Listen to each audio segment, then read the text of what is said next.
Good morning, everyone. You may be looking at your schedules wondering what happened. Just a quick word. The first speaker is stuck in traffic, so we've just swapped times. So I think the person on the agenda first will be speaking second. So as you can see, our topic this morning is business personal property tax. Property tax is an ad valorem tax. That's a Latin phrase meaning according to value. So the issue really is, what is the value? And to know the value, we need to know the definition of market value. Different states and different taxing jurisdictions use different terms and phrases to describe market value. Some call it true value, fair value, or market value. The most common is market value. Texas, Florida, Georgia, and a number of other states are market value states, meaning that your assessed value should be based on the current market value of the property. A number of states tax business personal property, so we're talking about all your fixed assets. Most commonly, we're talking furniture and fixtures, but if you have manufacturing machinery and equipment, that's included, and so on. In a few states, manufacturing machinery and equipment are exempt, but in a lot of states like Texas, they're not. And that is my primary area of focus, so we're going to kind of use that as a case study. In the appraisal of property, income-producing property, there are three approaches to value. So stepping aside from the tax world for just a moment and thinking like an appraiser, and if you've ever seen Antiques Roadshow or any of those sorts of things, they're generally focused on the middle one there, the sales comparison, what will this fetch in the market, in the open market. And the other two are meant to resemble that. What it can fetch for in the open market in an arm's length transaction, meaning you've got equal access, open access to buyers to sell that product, that's key. That approach to value assumes a lot of things, implicitly includes a lot of appraisal theories that the other approaches to value have to estimate. And that'll make a little more sense when we get into the slides here. The other two approaches are income. What is the current value of the future income stream? And the cost approach. What would it cost somebody to purchase this asset new and then adjust that for its current age, depreciation, and other factors that may detract from its value. And that's where we're going to focus this morning, because the cost approach is what's most commonly used by tax assessors.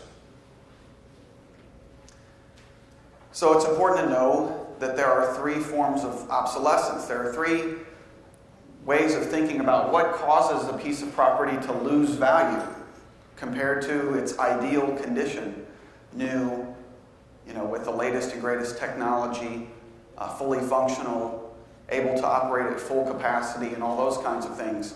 If any of those things are absent, or if there's problems with any of those things, then we need to make adjustments to determine the current value of a piece of property, even if it is new. So we're going to go into a little bit of depth on all three of these, because as I mentioned at the outset, if you're looking at an actual sale and it's an open market transaction, think of your home or any home on the market. If it's an open market transaction where there's lots of opportunities for buyers to look at the property, bid on the property, and so on, when you buy that piece of property, you're looking at that home from the perspective of its physical condition, its age and condition, right? How soon is it going to be before you have to start replacing things? In other words, what is depreciated effectively? Functional obsolescence. Is the home functional? That talks about the floor plan. That talks about how it works for you, for the user. And then external or economic obsolescence, and we'll go into a little more detail on each of these. But that's simply you're looking at that home and you're thinking, what is the neighborhood like? What are the factors surrounding that home, external from the property, that impact its value? The neighborhood, the schools, things like that. So we'll go into a little more detail. Now, so in the sales comparison approach, when somebody's buying a home, all these things are generally taken into consideration. But if you're taking a cost approach to value, and you're looking at an asset that is, say, several years old, and you know what the original cost was and you know what its age is, then these factors are not automatic. You have to kind of do some research and figure out how those things impact its current value if you were to sell that equipment used. So we'll talk a little bit now about each of those forms of depreciation. First is physical. That is age life depreciation, essentially. But it also has to do with use. In appraisal parlance, we talk about not only actual age, but we talk about effective age. So you purchased a piece of equipment brand new 3 years ago, its actual age is 3 years. But let's say it was put into production and it's been in operation 24/7, 7 days a week for 3 years. Its effective age is more than 3 years as a result of that excess use. And then, of course, damage. If there's anything physically damaged about the property, then that can add to your physical depreciation. So functional obsolescence. Earlier, I'm giving the example of the home. I mentioned your floor plan. How functional is the floor plan? Same thing comes into place with the manufacturing plant. And I don't know if any of you watched shows on CNBC where they come in and look at a business and how it's laid out and they make functional changes to the manufacturing process or something like that. That's what comes into play here too. And if you're looking at the functionality of a production line, for example, you can think of that on the scale of the entire line. How does it function? Are there bottlenecks in the system? For example, I represented a bakery once that had a brand new oven that had a capacity that was greater than the other components on each side of that big oven. And so there was no way that oven could operate at its full design capacity. So the product line then, or the production line, suffered from functional obsolescence because it was underutilized. Even though it cost a certain amount with the intention to operate at one rate, it could only operate at something less than that. It was about 75% of its design capacity. Also, technological changes, particularly if you're talking about computers, anything with not just technology in a computer sense, but also just the rate of production. We represent a lot of companies that have machinery and equipment that's constantly advancing in technology. And so much so that the lead time on ordering them and having it installed, by the time it's installed, it already suffers from functional obsolescence compared to the current models that are being produced. So it may be 1 year old and it suffers from functional obsolescence because, a year later, there are models that are available at the same original cost that function at a higher capacity, or faster rate of production and so on. And so just a quick note, for an appraiser, the job is then to talk about what is the lost, productivity in dollar terms, and then capitalize that to determine my loss in value for the property. Excess operating expenses. Say you've got a piece of equipment that is a few years old, it still operates great. It operates like it was designed to. It functions well. But its use of electricity or fuel or whatever it is at a less efficient rate than a new model. Cars are like this, right? Cars generally get more and more fuel efficient. So cars, vast majority of cars, even just a few, couple years old, suffer from excess operating expense because your miles per gallon are less than a newer model. And so you have excess cost to operate an older car. And then, other general functionality and efficiencies. I talked about that oven in a bakery. Really nothing wrong with that oven. It just couldn't operate at its full capacity because of the production lines on either side couldn't handle the productivity of the oven's design. You can also take that same view in regards to individual pieces of equipment. There may be reasons why an individual piece of equipment just doesn't function as well as a newer model, even though there's nothing physically wrong with it. That would be functional obsolescence. So we quantify that in regards to either the loss in productivity, the loss in revenue, or the excess cost to operate. And whatever those are on an annual basis, then we can capitalize that and determine the loss in value and deduct that. So in other words, you've got your original cost, you're making your age life depreciation. Next, we would then make a deduction if there's physical obsolescence of any of these sorts. And then thirdly, and finally, the third form of obsolescence, historically, appraisers have referred to this as economic obsolescence. But as you just heard what I said about functional, a lot of that sounds pretty economic too. And so more recently, the term of art is external obsolescence. And that's partly because the definition for this form of obsolescence has always been that it is external to the property. And there's nothing that the property owner in and of itself can do to cure it. Okay? So it's always external. It limits production or raises costs. Let's think about that for a second. Something that's external to the property that limits my production.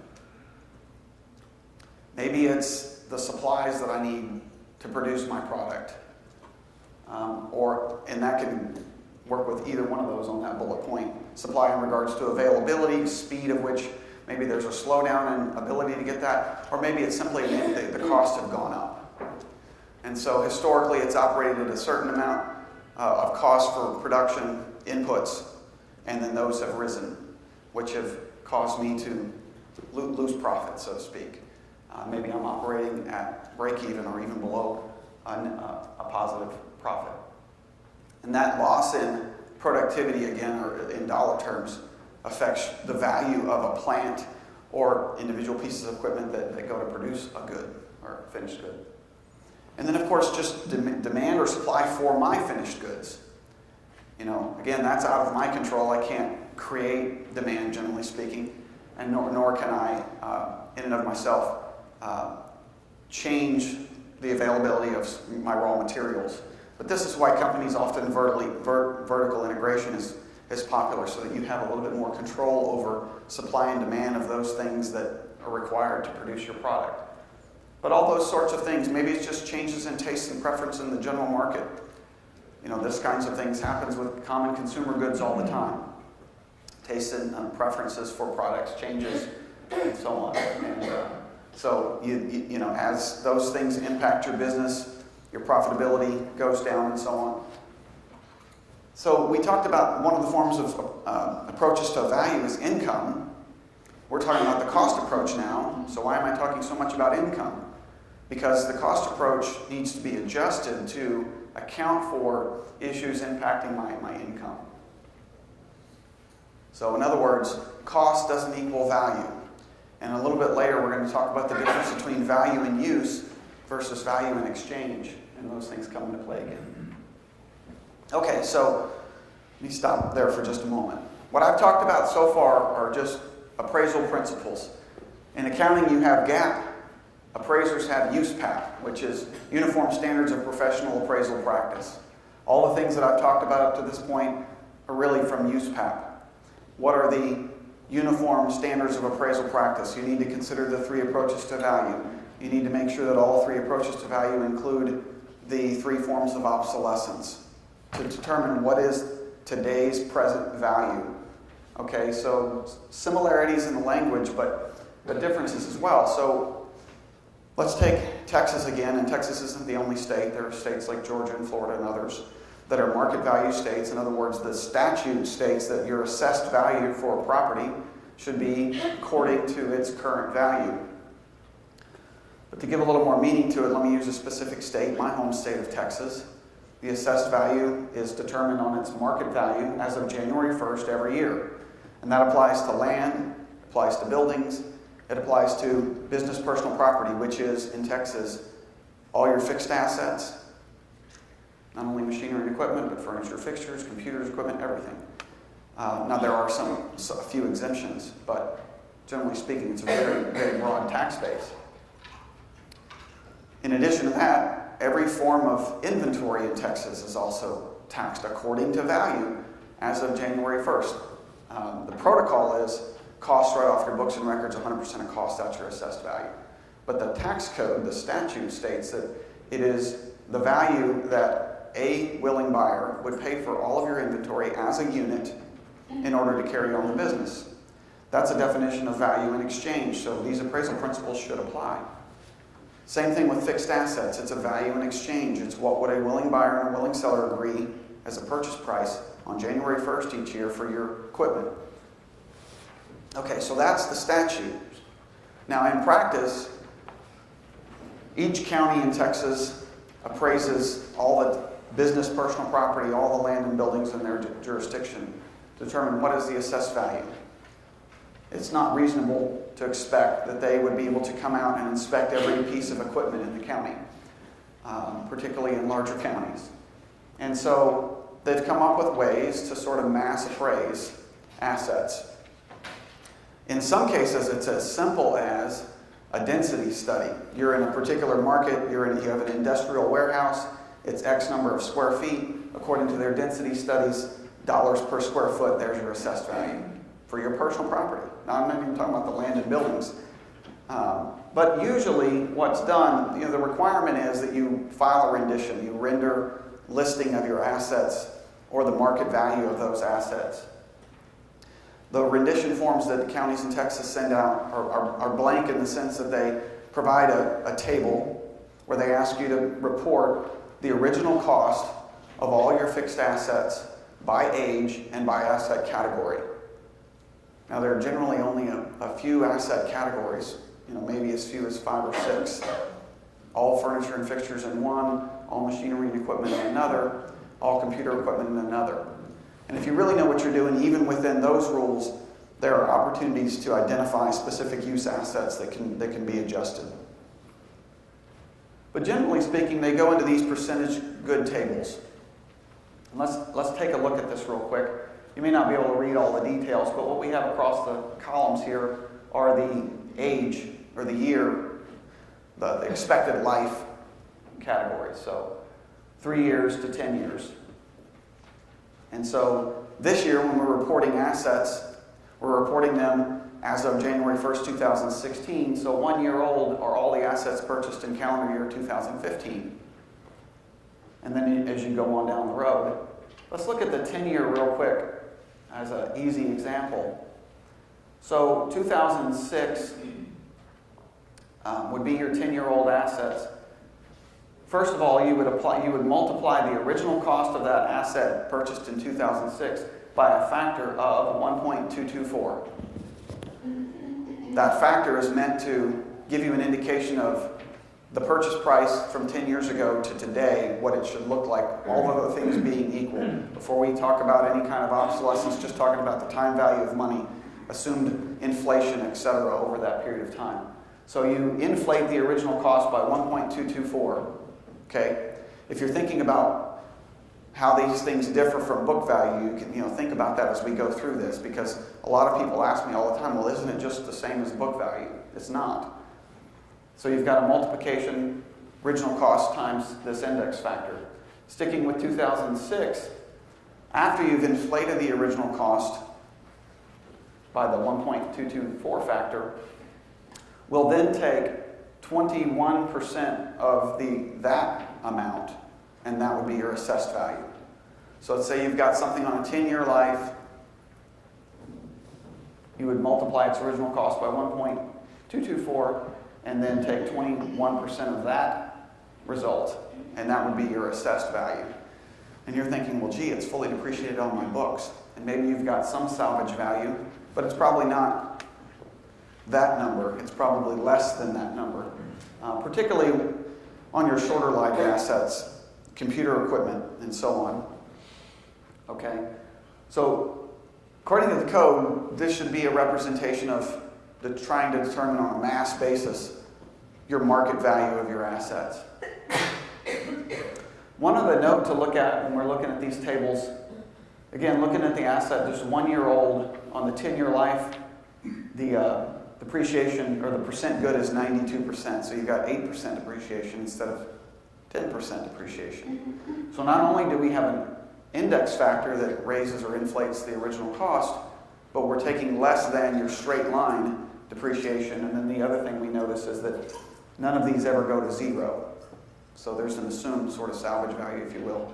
The theory from the appraisal districts that I've heard many, many times is, well, if you've still got it in production, even if it's sitting in a corner and not in production, you haven't disposed of it, then it must have some value and this is our answer to what that sum value should be. It happens to be 13% of the indexed original cost in every one of these categories. So I'm thinking to myself, as an appraiser, or at least as an appraiser trainee, I'm not an appraiser by profession, does this represent the market value of my assets?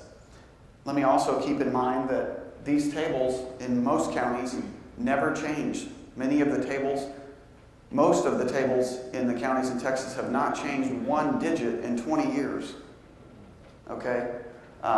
So I'm saying all these things because we're going to come back to those concepts I talked about in just a minute, and I'm going to ask, does that take into account economic or external obsolescence that may be present in your facility or with your property, or functional obsolescence or any of those things, right? No, that's our job. It's the taxpayer's job in de facto to determine if there's something else going on with our property. Another thing they do, if you don't know the original cost of your equipment, maybe you don't even know its actual age, maybe it was purchased used or something and the records are not present, whatever, then they have ways to help you out. So, for example, if your book depreciation is within any of these ranges, 0 to 20, then it would be 75% of the original cost or estimated cost. Okay? The original cost on your books. All the way down to if you're at 81 to 100% book depreciation, then they would assess you at 15% of the estimated original cost. Likewise, and that was for computer equipment. For furniture and fixtures, they've got the same sort of thing. If your book depreciation is 0 to 20%, then they would put an assessed value of 90% of the original cost. If you're fully depreciated furniture and fixtures, 100%, not a range here, all your 100% depreciated furniture and fixtures would be taxed at 36% of original cost. I'm thinking to myself and wondering how much fully depreciated furniture and fixtures would actually go for 36% of original cost. I mean, maybe some would, but a lot of it I don't think would. But I don't know that, right? I have to, really study the market and find out, whether that's the case. So I've just shown you some examples from Harris County, Houston, Texas, okay, from their approach. What do we know about those approaches, those tables? They somewhat resemble straight line depreciation. I say somewhat because they're not taking a full factor, if you will. But they're also inflated with an index factor. So you're getting hit both ways on that to raise your assessed value. They do take into consideration at a high level physical depreciation because that's what the scales are all about, age life. You're looking at the age life of that equipment. Okay? It's not specific to individual markets. It's not specific to individual use. Like I said, maybe excess wear and tear. Those kinds of things are not accounted for. That's stuff we'd have to come in and prove out if it's present. Functional obsolescence. For the most part, I would argue that their tables do not account for functional obsolescence. However, I would give them credit in a few cases. For example, if you were to go back to the computer schedule, the depreciation there, because of its estimated useful life, not just computers, but any of those, the idea of, well, what is the estimated useful life of assets by category is somewhat of an attempt to capture this functional obsolescence. In other words, if it's done right, you could say, well, the market value is fully gone after X number of years. Let's take computer equipment, for example. Generally, most counties put that on a 4 or 5 year life. Appraisal studies we've had done year and year and year and year after another show that the actual market value, the value in exchange, what would you get for computer equipment if you were to try to sell it used, approaches 0 after only about 3 years. And in reality, many companies aren't willing to sell their used equipment, computer equipment, right? They want it disposed of. So, functional. The tables don't really adequately capture most functional obsolescence. There is some stab at that based on the estimated life. But then again, you've got those minimum floors on all the tables. External obsolescence. I would say that, and I could be wrong, but this is my opinion, the tables that we talked about in any form, any of those tables, don't account for for external obsolescence at all. If they did, you would see them set up by industry area. You would see them set up by more localized. You would see them changing every year based on economic conditions.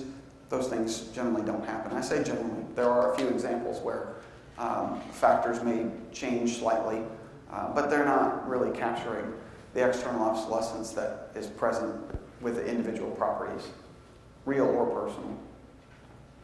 But the tables I'm talking about, just to be clear, only apply to personal property or fixed assets. So, market value, protocol versus code. As I described, the tax code defines your assessed value should be according to value, market value specifically. Again, an appraiser's first job is to understand their assignment.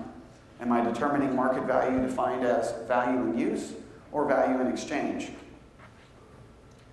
Those can be very different answers to the question of market value.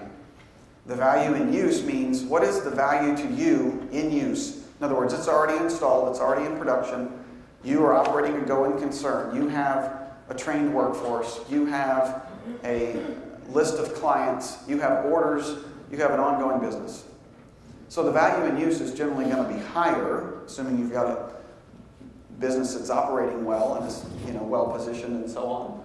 The value to that user may be higher, considerably higher, than its value in exchange. Not only because of the going concern, which is an intangible value and those kinds of things, but the value in exchange also, well, hey, I've installed equipment and I've built a production line, or maybe even just talk about your furniture and fixtures. I represent a lot of corporations and their corporate headquarters, and just talking about their desks and chairs. Sometimes they pay ridiculous amounts of money for additional desks and chairs because they want them to match all the other desks and chairs in their building, right? And so cost doesn't equal value. They're willing to pay more for it than the general market is because they want it to match. And so maybe something's no longer in production. They've got to have something special made. Or they're searching, their market is much more limited and they're generally willing to pay up. That's an example of value in use is higher than value in exchange. And inventory, I mentioned this briefly a minute ago. In Texas, the code, and this is from the Harris County Appraisal District as well, asset category, inventory, supplies, raw materials, work in process, 100% of original cost. Report that and we'll be happy. The tax code says nothing about original cost. This is just an easy way to do it. Okay? But let's talk about inventory value for just a moment. Again, I'm going to pick on Texas because it's got the most unique sort of definition of value in exchange. In other states, there's only about 10 that tax inventory, and not all of those tax all inventory. In Texas, they do. But again, it's defined as what a willing buyer would pay for your inventory as a unit in order to carry on the business. So it's a bulk sale, sort of a one-buyer-take-all transaction, and it's in order to carry on the business. So again, I'm thinking about what does that mean? First of all, it tells me that we're not talking about retail purchasers. We're not talking about the ability to sell my inventory lot by lot at its highest and best price based on individual buyer needs. We're talking about somebody saying, okay, I'm going to purchase it all. So I'm shrinking my market right there. I'm limiting my market to those buyers who would be interested in purchasing all of it as a unit. And in order to carry on the business to me means that we're looking at buyers who are basically in the same level of production as me. So I've limited it in that direction as well. And so there may be other issues that come into play here in that purchase, even within those narrow parameters that indicate to me that there's some intangible value that comes into play. Value in exchange, other issues that come into play. You've got obsolete inventory. You've got slow-moving inventory, maybe because it's obsolete, or for whatever reason, maybe because of economic obsolescence, a slowdown in the market, etc. We represent many clients in the oil and gas industry that their inventory suffers from economic obsolescence or external obsolescence. It's not only slower moving, but some of it is becoming obsolete because of its age, condition, rust, etc. In addition to that, when we're talking about your value in exchange of inventory, your cost of that inventory, the older it gets, the more likely it's to deviate from its current value, market value in exchange. Another factor that may come into play is, let's say in my inventory I'm making custom products. My finished goods are only made according to specs from customers that order that product in a certain way. Well, what happens if you lose that contract and you've got finished goods that were made for that? That's obsolete. You shouldn't be paying 100% of its cost on tax value. In addition to that, maybe your inventory, not even talking about manufacturing productivity here, but you've got other inventory that's branded. Okay, it can really only go to one buyer. And even if that buyer is an active buyer, an ongoing customer of yours, the point is your market for that is very, very limited. And I would argue that some of the value for that product is because of the contract you have, and that's a business value. That's a going concern. There's some portion of that's intangible value, and I need to know what is the market value of the tangible property. Okay, so all these are just examples of how cost is different than market value or value in exchange.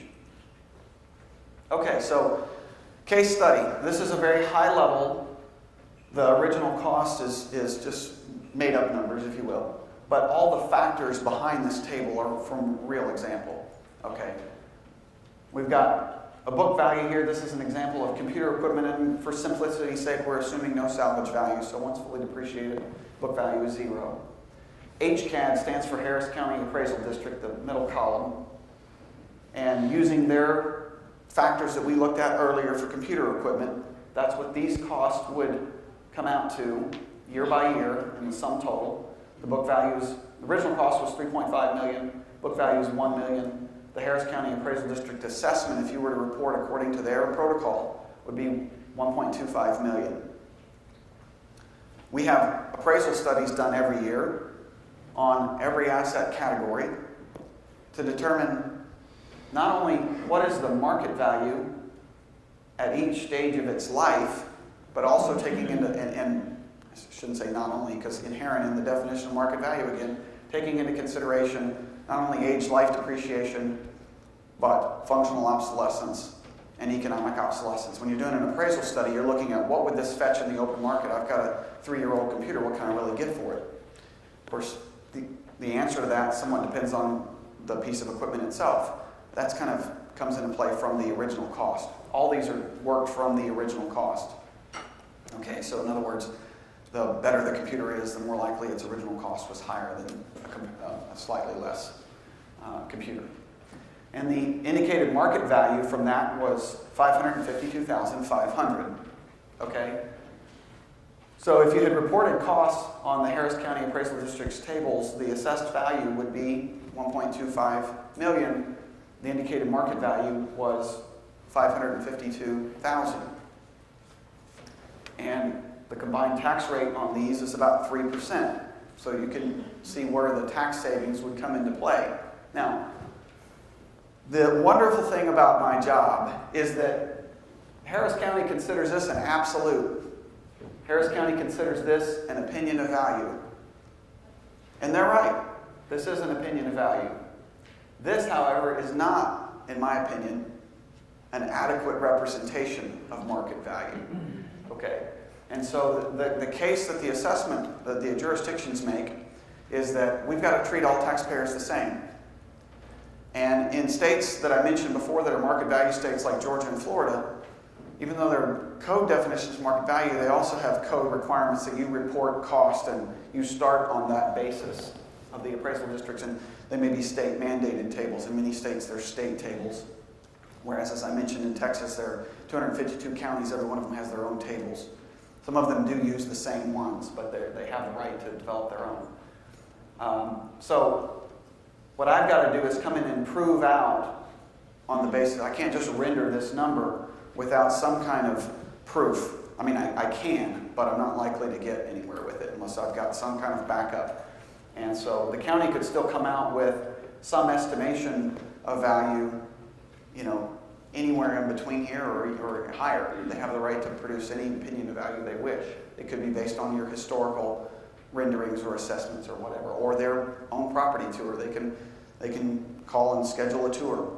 And by the way, if you ever get somebody just knock on your door and say, I'm here to do an appraisal tour of your property, I'm from the county or the state or whatever, in Texas at least, you can say, now hang on a second, we're more than happy to give you a tour, but you need to call and schedule a tour. And in fact, you need to do that with my tax agent, and they need to walk through this property with you. That's all within your rights. You don't have to just let them come in and take over.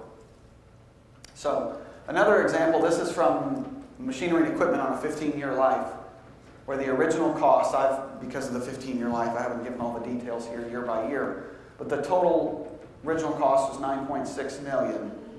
The book value for that client was just under $4 million, $3,938,000. The Harris County tables indicated, again, based on age life, using their tables, that the assessed value should be $5.5 million, or $5,572,000. The market value, based on an independent third-party appraisal study by an ASA appraiser, or MAI appraiser, in this case an ASA. ASAs generally are more expert in business personal, whereas MAIs are generally more expert in real property. But that indicated market value is $1,600,000. That's a tremendous difference. I mean, we don't typically find that kind of difference, okay? But this is a real example. Numbers have been changed, but the scale is the same, and this is a true differential, if you will, okay? They're not normally that great. Normally, the differences that we find are anywhere from 0 or low end of the scale. If you were to look at the 80% of cases that we take, the range is typically between 15% and 40% difference between the county's tables and the market value. This one is obviously much greater than that. Reason being is because this is a client in the oil and gas industry that's operating at 10% of its design capacity right now. Furthermore, they cannot find buyers for their unused assets right now. The market is so saturated with used equipment, okay, in their industry, that warehouses of people who came in and said, hey, I'm going to buy up all this stuff cheap, and then when the oil price goes back up, I'm going to make a bundle. Well, guess what? The oil price still hasn't gone up enough to put it back into production in most places, okay? And so it suffers from a tremendous amount of economic or external obsolescence, not to mention the functional obsolescence and so on that exist in assets that are 5, 10, and 15 years old. This particular client had the vast majority of this value was in 2 line items on the appraisal or the fixed asset ledger that were installed in 2012. And by the time it was installed, this was an example I was thinking of earlier, it already suffered from tremendous functional obsolescence because new equipment for that same production design was already available that could produce at a much faster rate. It's constantly improving. So when we're asked all the time, well, is it really going to make much difference? Yes, it can make a lot of difference, because that's your assessed value difference of almost $4 million there at a tax rate of 3%. Questions? Yes? So with that, how did you reach any kind of sensible settlements with the county? I'm glad you asked that. We originally rendered an opinion of value based on a more or less high-level appraisal study. In other words, same or similar assets, same or similar inventories. That was more like, I think it was about $2 million, okay? When we worked that, we rendered that. In other words, we filed the rendition by April 15th using that opinion of value and backup from the appraisal study. The county did not agree based on their historical knowledge of that. They came out with an assessed value that was closer to this number. They didn't have the current asset listing, so they didn't come out with that exact number. We just knew that that's what it would have been.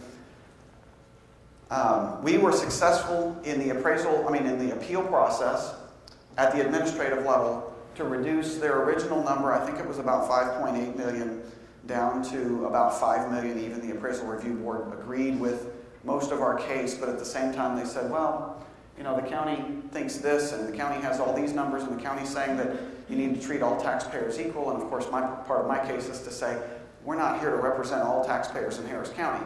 We're talking about determining what's the current market value as of January 1st, 2016 for this equipment. So we only got a reduction to about $5 million, which was a decent start, obviously disappointing though. So we went back to the client and said, we recommend filing suit in district court against Harris County Appraisal District over the opinion of value, the assessed value. And so the client agreed and we proceeded with that case. And we had a full-blown narrative appraisal study done then, which is how we got to this $1.6 million. Okay, in other words, detailed tour of the property, determining the value, and we did that at our cost because we're still working on a tax savings contingency fee basis. So we're taking the cost risk associated with that. And we settled that in mediation. And I believe the final taxable value was set at about 2.6 million. Okay, so we didn't get 100% of what we thought it should be or what the appraiser thought it should be, but we got a lot closer to our number than they did to theirs, and that's where it was settled. I have time for one more question.